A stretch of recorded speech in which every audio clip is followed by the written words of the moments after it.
भरधाव जाणाऱ्या राज्य परिवहन मंडळाच्या बसची राष्ट्रीय महामार्गावरील मुंगसे शिवारात दुचाकीला धडक बसल्याने आजोबा आणि नात यांचा जागीच मृत्यू झालाय।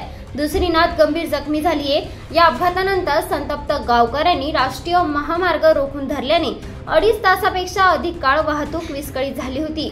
मंगळवारी सकाळी 7:30च्या सुमारास अपघात झालाय। मुंगसे शिवारातील शेतमाळ्यात वास्तव्यास असलेले सीताराम सूर्यवंशी वय 65, मंजुषा वय 15 आणि वैष्णवी वय 13 या नातींना दुचाकीने शाळेत सोडण्यासाठी निघाले होते। मुंगसे गावाजवळ आल्यावर महामार्गाच्या कडेला सूर्यवंशी यांनी दुचाकी उभी केली।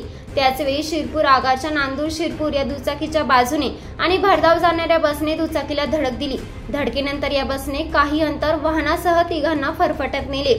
या अपघातात सूर्यवंशी आणि त्यांची लहान नात वैष्णवी यांचा जागीच मृत्यू झालाय। मंजुषा ही गंभीर जखमी झाली। जखमी मंजुषाला गावकऱ्यांनी तातडीने मालेगाव येथील खासगी रुग्णालयात दाखल केले। अपघाताचे वृत्त समजताच गावकऱ्यांनी घटनास्थळी धाव घेतली। मुंगसे गावाजवळ वारंवार अपघात घडत असतात। आतापर्यंत अनेकांचा बळी गेलाय, मात्र प्रशासनातर्फे त्या संदर्भात काहीच उपाययोजना केल्या जात नाहीत, अशी तक्रार करत संतप्त ग्रामस्थांनी महामार्गावर ठिय्या दिलाय। अपघाताच्या वारंवार घडणाऱ्या घटना लक्षात घेता या ठिकाणी उड्डाणपूल बांधण्याची मागणी आंदोलनकर्त्यांनी केली आहे। या आंदोलनामुळे महामार्गावरील वाहतूक ठप्प झाली आहे, त्यामुळे महामार्गावर दुतर्फा वाहनांच्या रांगा लागल्यात। अपघातानंतर आंदोलन सुरू झाल्याची माहिती मिळाल्यानंतर प्रांताधिकारी नितीन सदगीर, अप्पर पोलीस अधीक्षक अनिकेत भारती आणि अन्य पोलीस अधिकारी घटनास्थळी धाव घेतली। त्यांनी आंदोलनाची समजूत काढली। 2.5 तासानंतर आंदोलन मागे घेण्यात आले।